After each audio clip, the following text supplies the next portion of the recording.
Good afternoon, friends. Well, the fight against Russian propaganda and fakes is turning into a fairly common activity since these fakes are quite monotonous. But unfortunately, now they are being heard not only from the anonymous Telegram channels or bloggers, but being directly fed into the mouths of Russian officials. Just look at the statement of the Minister of Foreign Affairs of Russia during the summit in Turkey. Turns out that Russia didn't attack Ukraine. This is some new level of dissemination of false information that has been heard at international summits from the lips of a person authorized to represent the state at the highest level. But even more worrying is that accusations against Ukraine about conducting supposed experiments to create biological weapons are being heard from the lips of this person. Moreover, as this official of the aggressor state says, these weapons will be ethnically oriented. It is hard to imagine how this can happen, but this is not the first time that Russian propaganda resources have been spreading this false information.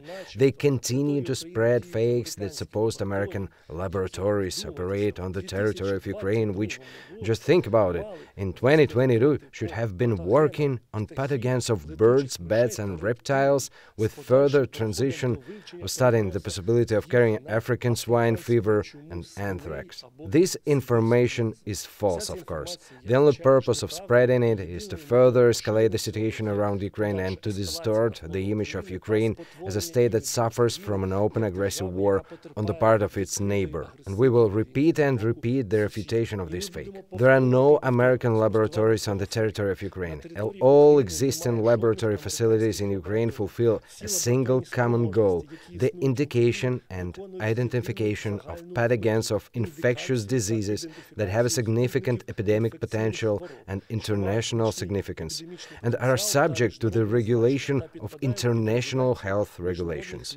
The position of the Ukrainian Minister of Health remains unchanged, and I ask you to broadcast it on all possible platforms in order not to leave room for Russian false propaganda to spread. These and other fakes are being spread by the official Russian state media, whose leadership is appointed by officials of the Russian state. Among other fakes that I would like to refute, there is also information that Ukraine allegedly has been involved into the crash of Romanian MiG-21 fighter and helicopter. This happened a week ago. In Russian fakes, it is reported that this helicopter allegedly has been escorting a Ukrainian fighter jet.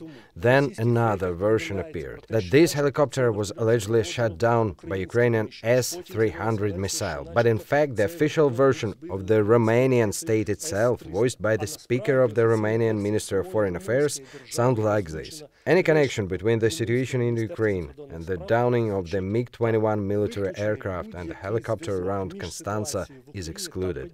This was announced by the representative of the Ministry of National Defense of Romania, Brigadier General Constantin Spino. Another fake which Russian propaganda has spread is about Ukrainian military. They call them nationalists. Allegedly, they fasten other soldiers with chains so that they do not lay down with their arms and do not switch to the side of the aggressor. Well, with such a fake, it's difficult to even comment anything. But they repeat it and repeat it, put it into the mass consciousness. Of course, this is not true. Ukrainian soldiers, the Ukrainian army, protect the Ukrainian state from the Russian aggressor. Meanwhile, in the captured cities, the Russian army takes control of radio transmission centers to broadcast its propaganda and calls on the local population to switch to the side of the aggressor and return to normal life, in particular to the sowing. Once again, we emphasize that such actions are absolute crimes and shouldn't be tolerated in any way.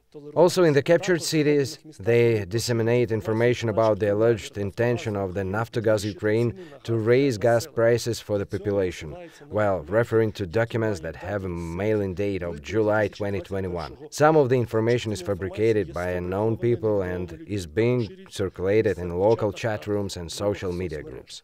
So, dear Ukrainians, keep calm, turn on critical thinking, do not trust the mass media propagandists. Trust the Ukrainian state, the Ukrainian media and the Ukrainian military leadership. Everything will be fine, and glory to Ukraine.